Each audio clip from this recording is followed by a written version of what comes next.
Hello everyone, welcome to study I Q. Study I Q के इस video में मैं आपको पढ़ाऊंगा पीआईबी एनालिसिस 3 और 4 दिसंबर की। हम इसमें मेनली कवर करेंगे 3 और 4 दिसंबर। तो ये रेगुलेटरी बॉडी एग्जाम्स के लिए है, जैसे RBI grade B, NABARD, SEBI, IFSCA और पीएफआरडीए। मैं आपको बता दूं, आरबीआई ग्रेड बी का हमारा बैच स्टार्ट हो रहा है, लाइव बैच है 17 जनवरी को। इसका प्राइस है 10,000 रुपीज़, लेकिन अगर आप ये कोड यूज़ करेंगे GGCA तो आपको ये सिर्फ 7,000 रुपीज़ में मिल जाएगा। आप ये QR कोड स्कैन कर सकते हैं या नीचे डिस्क्रिप्शन और पिन कमेंट में जो लिंक है उस पर क्लिक करके इसको बाय कर सकते हैं। चलिए स्टार्ट करते हैं। सबसे पहले बात करते हैं मिनिस्ट्री ऑफ डिफेंस। तो मिनिस्ट्री ऑफ डिफेंस के अंडर क्या क्या आता है? मिनिस्ट्री ऑफ डिफेंस के अंडर एक तो सरकारी कंपनियां आती हैं, जैसे हिंदुस्तान एरोनॉटिक्स लिमिटेड या भारत इलेक्ट्रॉनिक्स लिमिटेड, राइट, या भारत डायनामिक्स लिमिटेड, BDL वगैरह, ये सब आती हैं। एक मिनिस्ट्री ऑफ डिफेंस के अंडर आती है हमारी आर्मी, नेवी, एयरफोर्स और इंडियन कोस्ट गार्ड। तो ये हमारे मिनिस्ट्री ऑफ डिफेंस के अंडर आता है। बाकी कुछ ऐसी फोर्सेज हैं हमारी जो मिनिस्ट्री ऑफ होम अफेयर्स के अंडर आती हैं, जिन्हें हम बोलते हैं CAPF या सेंट्रली आर्म्ड पुलिस फोर्सेज। हम इन्हें कॉमन भाषा में पैरा मिलिट्री फोर्सेज भी बोल देते हैं, जैसे CRPF, CISF, national security guard, Indo Tibetan border police force, ये सब। तो ये सब हमारे गृह मंत्रालय के अंडर आती हैं। तो हमारी कौन सी सेना है जिसने क्विज कराया जिसका नाम था बैटल ऑफ माइंड्स? तो बैटल ऑफ माइंड्स, इसमें लगभग 32,000 स्कूलों ने पार्टिसिपेट किया था। बहुत बड़े लेवल पे हुआ था ये क्विज, और इस क्विज को जीता सेंट जॉन स्कूल वाराणसी ने। जिस स्कूल ने जीता उसका नाम है सेंट जॉन स्कूल, जो कि वाराणसी का स्कूल है। 32,000 स्कूलों में नंबर बनाना छोटी बात नहीं है। और ये स्कूल जो है कहाँ पे है? वाराणसी। अब एक क्वेश्चन ये आ सकता है कि ये किसने करवाया क्विज? तो ये क्विज करवाया हमारी आर्मी ने। तो ये इंडियन आर्मी का इवेंट था, राइट। चलिए आगे देखते हैं। Ministry of port, shipping and waterway. तो basically India International Maritime Organisation का फिर से मेंबर बन गया है, राइट। और जो काउंसिल की टर्म होगी वो 2024-25 तक होगी, राइट। जो टर्म होगी, हम 2024-25 तक के लिए जो है हम उसके मेंबर बने हैं। इंटरनेशनल मैरीटाइम ऑर्गेनाइजेशन, इसका हेडक्वार्टर लंदन में है। तो इलेक्शंस हुए थे इसके लिए, और इंडिया लगातार इसका मेंबर बनता आ रहा है, और अब रिसेंटली इंडिया इसका मेंबर बना है। Is that clear? फिर एक न्यूज़ है यहाँ पे कि राष्ट्रपति जो है भारत की, उन्होंने national award for empowerment of persons with disability दिए। यानी जो दिव्यांग लोग हैं, पर्सन्स विद डिसेबिलिटी मतलब PWD यानी दिव्यांग लोग, उनके लिए नेशनल अवार्ड दिए गए। अब ये कितने दिए और किस किस को दिए वो आपको याद नहीं रखने, बस इसमें ये पूछते हैं कि national award for empowerment of persons with disability ये कौन देता है? तो प्रेसिडेंट देता है। और ये कौन सा मंत्रालय देता है? तो मंत्रालय है ministry of social justice and empowerment, right. बाकी आप ये याद रख सकते हैं कि 21 इंडिविजुअल्स को दिए हैं और 9 संगठनों को दिए हैं, 9 इंस्टीट्यूशंस को दिए हैं। ये एक अच्छा सवाल है। 21 तो इंडिविजुअल्स को दिए हैं जिन्होंने दिव्यांग लोगों के लिए बहुत काम किया है, और 9 इंस्टीट्यूशंस को मिले हैं। अगेन ये वो इंस्टीट्यूशन है जिन्होंने दिव्यांग लोगों के लिए काफ़ी काम किया है।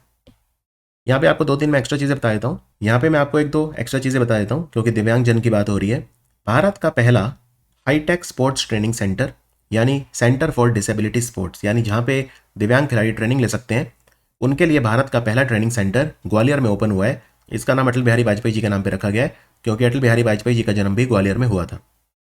तो Atal Bihari training centre for दिव्यांग स्पोर्ट्स इसका नाम होगा। ये पहला भारत का ट्रेनिंग सेंटर है जहाँ पे खिलाड़ी ट्रेनिंग कर सकते हैं स्पोर्ट्स की, जो दिव्यांग खिलाड़ी हैं वो।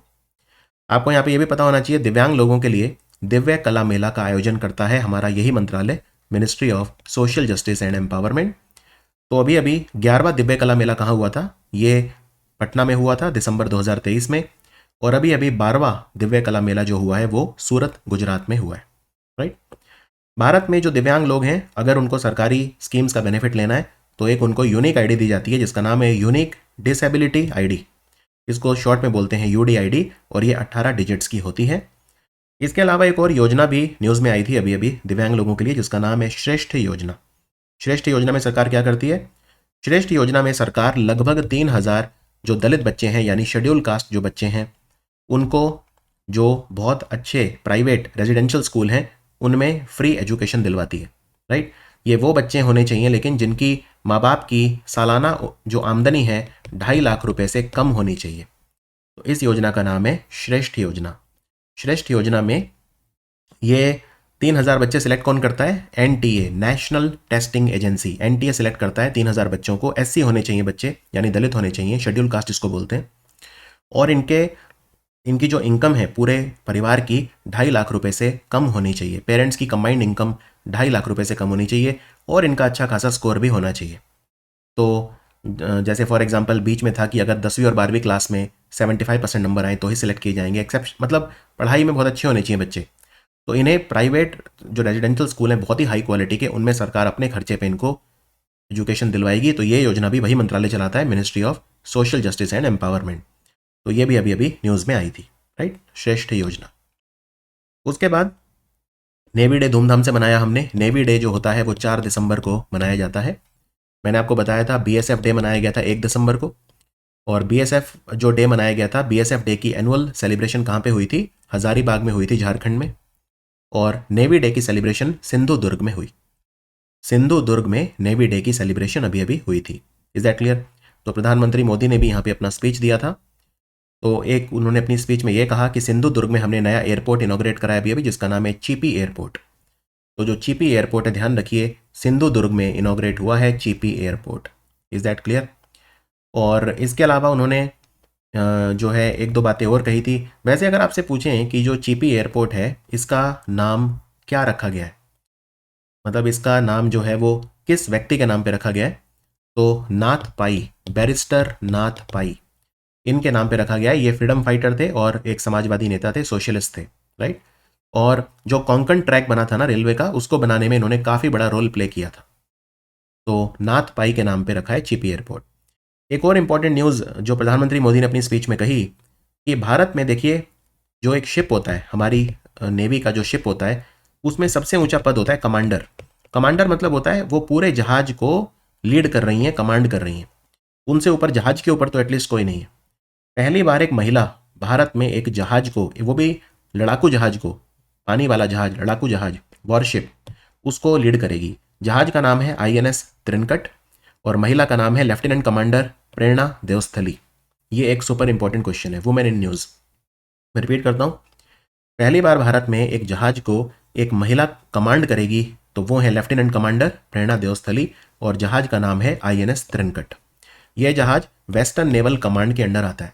हमारी नेवी की 3 कमांड है, ईस्टर्न, वेस्टर्न और सदर्न।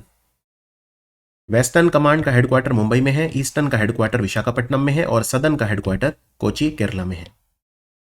अब हम बात करते हैं एक चीज़ की जिसको इपेलुएट बोलते हैं, जो हमारा ऊपर जहाँ पे कॉलर होता है ना, कॉलर के नीचे कंधे के ऊपर हमारे जो admiral, vice admiral, rear admiral वगैरह ये पहनते हैं इसे। तो ये चेंज हो गया है, ये देखिए, ये है नया वाला, ये पुराने वाला है। तो ये ओल्ड है जो मैं आपको अभी दिखा रहा हूँ। पहले ओल्ड वाला दिखाता हूँ। पहले हम ओल्ड वाला देख लेते हैं, तभी आप नए वाला अप्रिशिएट कर पाएंगे। जो ओल्ड वाला है अगर आप देखें ध्यान से, देखिए ये न्यू वाला है, ठीक है, और ये ओल्ड वाला है। ओल्ड वाले में ये जो सबसे ऊपर जो चीज़ है, जो एक यहाँ पे सबसे ऊपर जो चीज़ है, गोल्डन बटन जिसे हम कहते हैं, राइट, गोल्डन बटन। तो गोल्डन बटन पे एक यहाँ पे बेसिकली एक फाउल एंकर रहता था। ये आप देखिए पुराने वाला, इसमें आपको शायद नजर ना आ रहा हो, फाउल एंकर विद अ रोप, ये ब्रिटिशर्स का साइन था। Foul anchor with a colonial एक वो था, तो हमने इसको हटा दिया, ठीक है। तो अब नई चीज़ जो लगाई है वो मैं आपको भी बताता हूँ। फिर आप देखिए अशोका एम्बलम है यहाँ पे। अशोका एम्बलम के पीछे जो ये चीज़ है, ये हमने ऑक्टागनल कर दी है, क्योंकि छत्रपति शिवाजी महाराज की सील थी, मराठा सील, ऑक्टागन की थी, 8 भुजाएं थी उसमें। पुराने वाले में अगर आप देखें तो ये स्टार थे अलग अलग, राइट, ये स्टार का डिज़ाइन भी हमने चेंज कर दिया है। और यहाँ पे ये देखिए, ये जो चीज़ है ये क्या है, इसमें एक तो तलवार है और एक है इसमें बैटन। बैटन क्या होता है? जैसे आपने कभी रेस देखी होगी, 4 खिलाड़ी भाग रहे हैं, तो भागते भागते एक दूसरे को, एक खिलाड़ी जब रेस पूरी करता है तो दूसरे को क्या थमाता है? बैटन। बैटन पास करता है। अब ये बैटन हमने हटा दिया है, तलवार हमने रख ली है लेकिन बैटन हटा दिया है। बैटन के बजाय हमने टेलीस्कोप डाल दिया है। तो अब नई सील को देखते हैं। ये हमारा नया इपॉलेट, इसे इपैलोट वर्ड यूज करते हैं इसके लिए, इपॉलेट, राइट, इपॉलेट बोलते हैं इसे। ये जो यूनिफॉर्म होती है ना, उस पर कंधे के ऊपर होता है ये दोनों तरफ। तो ये कौन कौन पहनता है इसे? एक तो एडमिरल, एक रेयर एडमिरल और एक वाइस एडमिरल। इसके अलावा जो मेडिकल वाले होते हैं, यानी सर्जन रेयर एडमिरल और सर्जन वाइस एडमिरल, ये भी इसे पहनते हैं। अगर आप इसको ध्यान से देखें तो पहले एडमिरल, क्योंकि एडमिरल ही हमारी एडमिरल पोजीशन का ही पर्सन हमारी नेवी का चीफ बनता है। तो इसमें हमने अब इसके पार्ट्स देखते हैं। तो सबसे ऊपर है गोल्डन बटन। गोल्डन बटन में से हमने इपॉलेट जो है उसमें जो गोल्डन बटन है हमने उसमें से नॉटिकल रोप और फाउल एंकर को हटा दिया है, क्योंकि ये हमें कॉलोनियल जो वो था उसको वो शोकेस करता था, राइट। फिर यहाँ पे हमने जो सील है शिवाजी की जो सील वो लगा दी है ऑक्टागन। देखिए फर्क दिख गया आपको, क्योंकि ये शिवाजी की सील है। फिर एक तलवार, तलवार हमने रख ली है, लेकिन जो बैटन था हमने उसको रिप्लेस करके अब टेलीस्कोप वहाँ पे लगा दिया है, टेलीस्कोप। और जो स्टार है उनका डिज़ाइन भी हमने चेंज कर दिया है। ये देखिए ये जो है ये ओल्ड वाला है, इसमें आप नोटिस कर सकते हैं ये बैटन है और ये जो है टेलीस्कोप है, दोनों में आपको फ़र्क दिख रहा होगा। ये ओल्ड वाला है और ये न्यू वाला है। तो इसमें आप ये देख सकते हैं कि इसमें आपको बड़ा क्लियरली दिख रहा होगा फाउल एंकर विद अ रोप। और स्टार्स का डिज़ाइन भी जो है हमने चेंज कर दिया है, जिससे इनकी एस्थेटिक जो अपील है वो बढ़ी है। तो ये है नया एपोलेट। अंडरस्टूड। फिर प्रधानमंत्री मोदी ने मुबारकबाद दी जो मिज़ोरम के नए जो मुख्यमंत्री बने हैं, इनका नाम है लालडू होमा और इनकी पार्टी का नाम है Joram people's movement. Joram people's movement. तो ये पार्टी पहली बार सत्ता में आई है। उसके बाद जो पहला लार्ज सर्वे वेसल है, यानी सर्वेक्षक जहाज, सर्वेक्षण के काम आता है, वो डिलीवर हो गया है इंडियन नेवी को, राइट। तो ये बनाया है गार्डन रिच शिप बिल्डर और इंजीनियर ने कोलकाता में। तो 4 लार्ज सर्वे वेसल बनाने का ठेका मिला था, कॉन्ट्रैक्ट मिला था जीआरएससी को।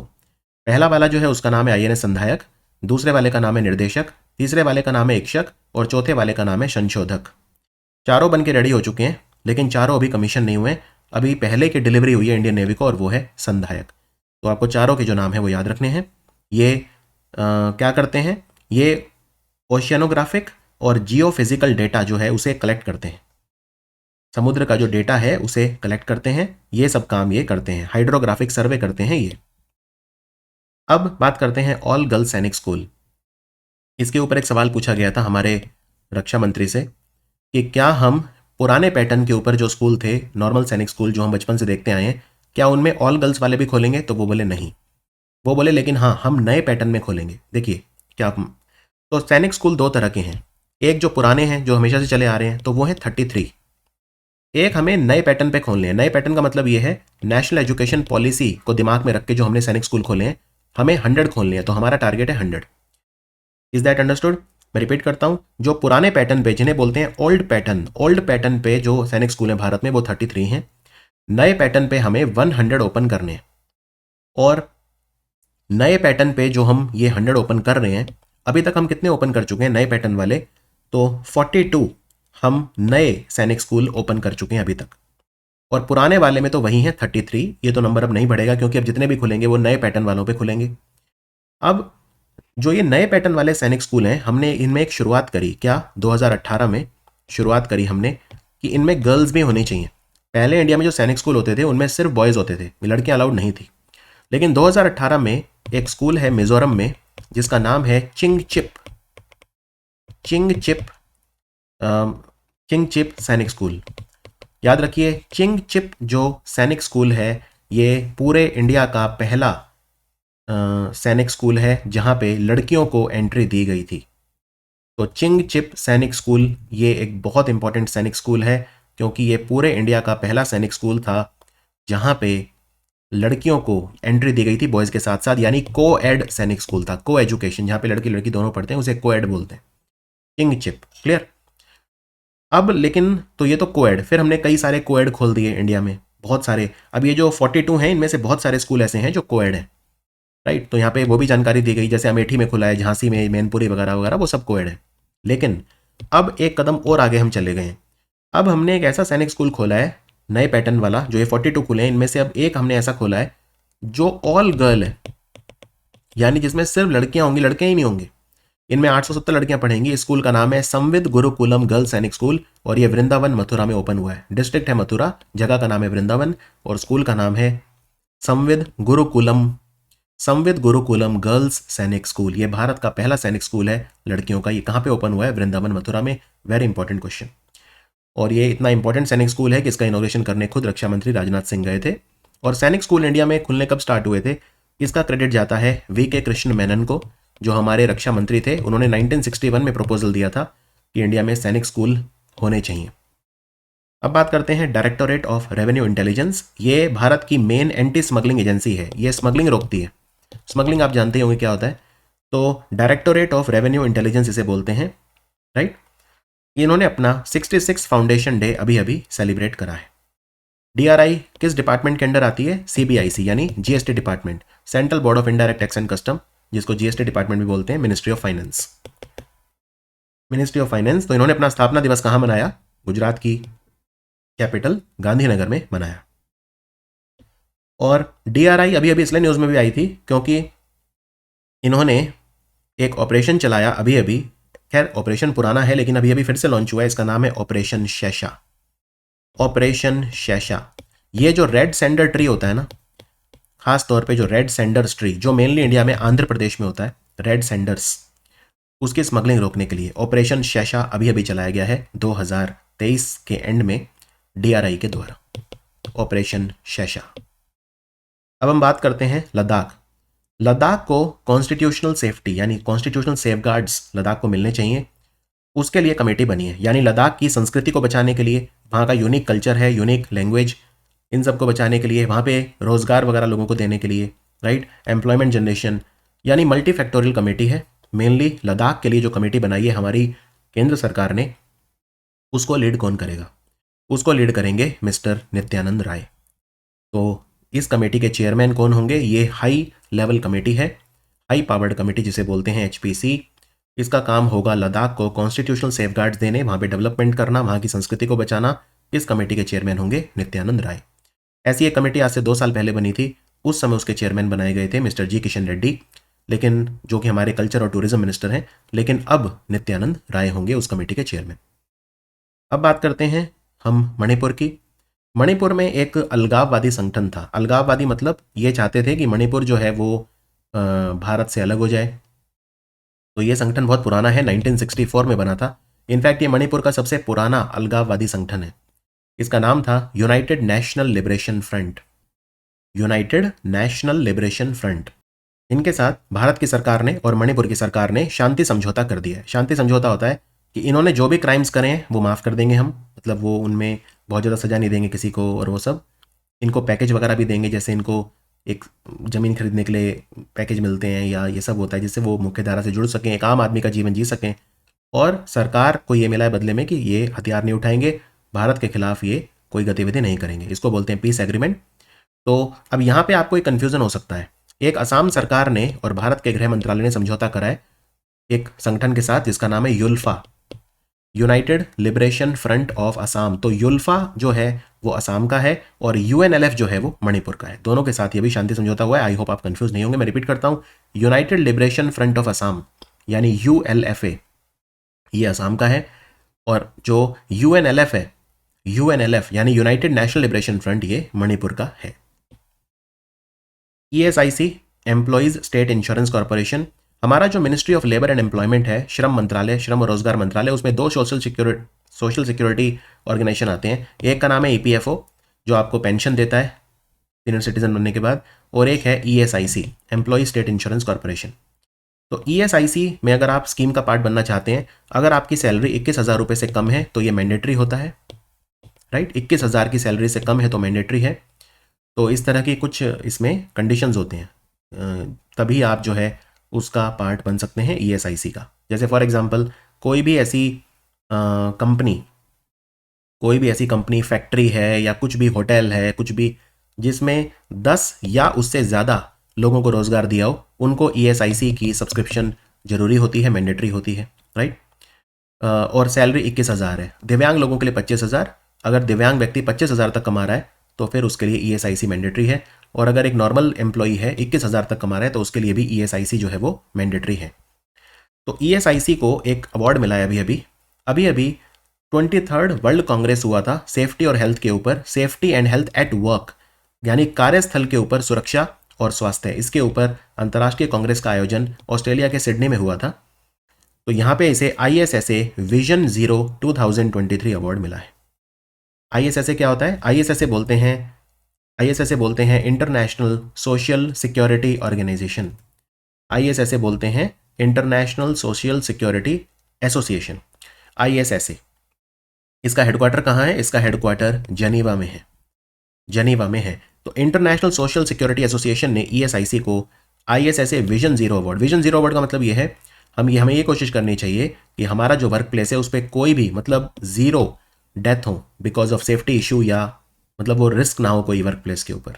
तो ये है हमारा विजन जीरो, यानी जीरो डेथ होनी चाहिए हमारे वर्क प्लेस पे, सेफ्टी होनी चाहिए सबकी। और ESIC जैसा मैंने आपको बताया, ESIC जो होता है वो अगर आपकी सैलरी 21,000 से कम है और दिव्यांग व्यक्ति अगर आप हैं तो 25,000 से कम है तो ESIC मैंडेटरी है हर कंपनी को जिसमें 10 या 10 से ज़्यादा एम्प्लॉई हैं। और ESIC में कंट्रीब्यूशन कितना जाता है?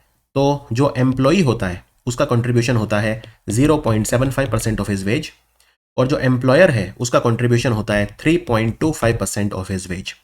ये कंट्रीब्यूशन होता है। मैं रिपीट करता हूँ, जो नौकरी देने वाला है यानी एम्प्लॉयर, उसका कंट्रीब्यूशन है 3.25% और आपका है 0.75%। ये एक तरह से प्रीमियम आप भरते हो और इसमें बहुत सारे बेनिफिट जाते हैं, बहुत सारे बेनिफिट आपको मिलते हैं। मैटरनिटी बेनिफिट मिलता है, हेल्थ बेनिफिट मिलता है, ESIC के बहुत सारे हॉस्पिटल हैं जहाँ पे आप अपना इलाज करा सकते हो, सिकनेस बेनिफिट, इसमें डिसेबिलिटी बेनिफिट मिलता है, अगर गलती से भगवान न करे डिसेबल्ड हो जाएं तो वो आपको मिलता है। तो इस तरह के बहुत सारे बेनिफिट इसमें आपको मिलते हैं, राइट। चलिए अब बात करते हैं नुमालीगढ़ रिफाइनरी। नुमालीगढ़ रिफाइनरी यहाँ पे ये इंडिया की पहली 2G रिफाइनरी, 2G रिफाइनरी मतलब ये बनाएगी 2G इथेनॉल। किससे बनाएगी? बैम्बू से। तो ये इंडिया की पहली ऐसी रिफाइनरी है जो बैम्बू से 2G इथेनॉल बनाएगी। देखो हमें 20% इथेनॉल पेट्रोल में मिक्स करना है 2025 तक। पहले ये टारगेट 2030 तक था लेकिन फिर ये 2025 तक कर दिया गया था। तो 2G इथेनॉल बनाएगी किससे? बैम्बू से। और ये जो नुमालीगढ़ रिफाइनरी है इसकी क्षमता कितनी होगी अगर आपसे पूछूं मैं, कितनी कैपेसिटी होगी इसकी? तो सरकार ने कहा है इसकी कैपेसिटी होगी 49,000 टन पर ईयर। अगर आप पर डे देखेंगे तो ये आ जाएगा 185 kilo litre per day, 185 kilo litre per day capacity. तो सरकार ने कहा है ये इथेनॉल बनेगा, प्योर इथेनॉल यहाँ पे बैम्बू से बनेगा और वो इथेनॉल फिर हम पेट्रोल में मिक्स कर सकते हैं, राइट। तो ये बायो रिफाइनरी का काम करेगी नुमालीगढ़ रिफाइनरी। इसके अलावा दिग्बोई रिफाइनरी जो इंडिया की पहली रिफाइनरी थी ये भी असम में है, नुमालीगढ़ रिफाइनरी भी असम में है, राइट। और तो ये दो सबसे बड़ी सबसे इंपॉर्टेंट जो रिफाइनरी हैं असम की वो हैं। चलिए आगे बात करते हैं।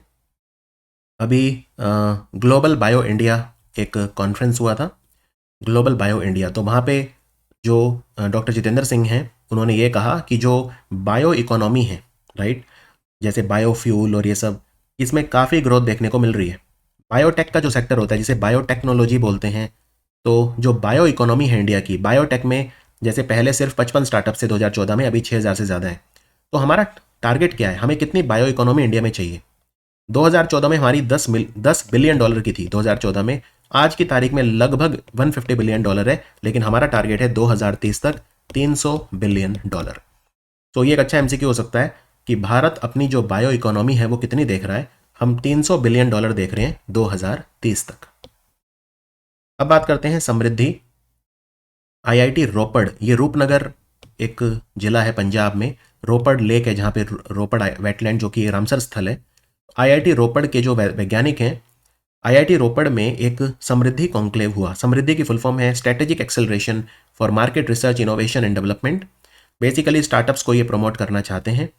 तो इस तरह के स्टार्टअप यहाँ पे जो अगेन टेक्नोलॉजी के जो स्टार्टअप होते हैं, deep tech startup accelerator program इन्होंने स्टार्ट करा है, राइट। खास तौर पे एग्रीकल्चर टेक्नोलॉजी और वाटर टेक्नोलॉजी में, जिसका नाम है समृद्धि। तो ये IIT रोपड़ ने स्टार्ट किया। Absolutely clear. और यहाँ पे आपको ये भी बता दूं, IIT रोपड़ के जो वैज्ञानिक हैं वो एक रीज़न की वजह से न्यूज़ में और आए थे। अभी सतलुज नदी बहती है पंजाब में, सतलुज नदी में जो मिट्टी है उसमें एक बहुत इंपॉर्टेंट क्रिटिकल मिनरल मिला है। हमारा जो मिनिस्ट्री ऑफ माइन है वो कहता है कि भारत में 30 क्रिटिकल मिनरल हैं, 30। तो 30 उन्होंने शॉर्टलिस्ट करे हैं जिनको क्रिटिकल मिनरल, क्रिटिकल इसलिए क्योंकि बहुत इंपॉर्टेंट है हमारी इकोनॉमी के लिए, स्पेस सेक्टर के लिए, न्यूक्लियर पावर प्लांट्स में यूज़ होते हैं, रॉकेट्स में यूज़ होते हैं, स्पेस टेक्नोलॉजी में यूज़ होते हैं। तो 30 में से एक मिनरल सतलुज नदी के किनारे पाई जाने वाली मिट्टी में भी मिला है जिसका नाम है tantalum. Tantalum, this is a very important question. ये IIT रोपड़ के वैज्ञानिकों ने ही ये रिसर्च किया था। तो ये था हमारा पीआईबी एनालिसिस 3 और 4 तारीख का है। इसमें 5 वाला नहीं है, 5 वाला मैं अगला जो वीडियो उसमें डालूंगा 6 और 7 के साथ, क्योंकि 4 तारीख वाले में काफ़ी सारे थे तो उसी में ही अभी लगभग 20 मिनट का वीडियो हो गया है। तो 5 वाला हम अगले में कवर कर लेंगे। तो ये था PIB analysis regulatory body exam के लिए। वीडियो कैसा लगा मैं आपको याद दिला दूं, आरबीआई ग्रेड बी में अगर आप 5 जनवरी तक हमारा कोर्स खरीदते हैं और ये कोड यूज़ करते हैं GGCA तो आपको डिस्काउंट मिलेगा 3000 रुपये का। तो बस 2 दिन बचे हैं तो जल्दी कीजिए। और हमारा कोर्स स्टार्ट हो रहा है 17 जनवरी से, ठीक है। इसमें मैं ऑलमोस्ट 60% पार्ट मैं पढ़ा रहा हूँ। मेरा नाम डॉक्टर गौरव गर्ग है। आप मेरे और भी वीडियो स्टडी IQ पे देख सकते हैं और चेक कर सकते हैं कि मेरी टीचिंग क्वालिटी आपको सूट करती है या नहीं। और ये QR कोड है, ये आप स्कैन कर सकते हैं। अभी एग्जाम में 5-6 महीने तो मिनिमम है ही, अभी नोटिफिकेशन नहीं आया है तो ये राइट टाइम है प्रिपेयर करने का, क्योंकि प्रीलिम्स और मेंस के बीच में गैप नहीं होता बिल्कुल। इस साल मैं आपको बताऊं, प्रीलिम्स और मेंस के बीच में सिर्फ 21 दिन का गैप था, तो उसमें तैयारी नहीं कर पाओगे आप। तो अभी से आप तैयारी शुरू करेंगे तो ही आप एक प्रतिष्ठित एग्जाम जैसे आरबीआई ग्रेड बी उसकी प्रिपरेशन कर सकते हैं। इसमें लगभग 1 से 1.5 लाख बच्चे बैठते हैं और इस साल 222 सीट थी। अगले साल मैं उम्मीद करता हूँ 250 के आसपास सीटें इसमें होंगी। बहुत ही ज़्यादा प्रतिष्ठित एग्जाम है। तो मिलते हैं फिर अगला जो पीआईबी होगा जिसमें 5, 6 और 7 तारीख के पीआईबी कवर करूंगा। Thank you for watching this video.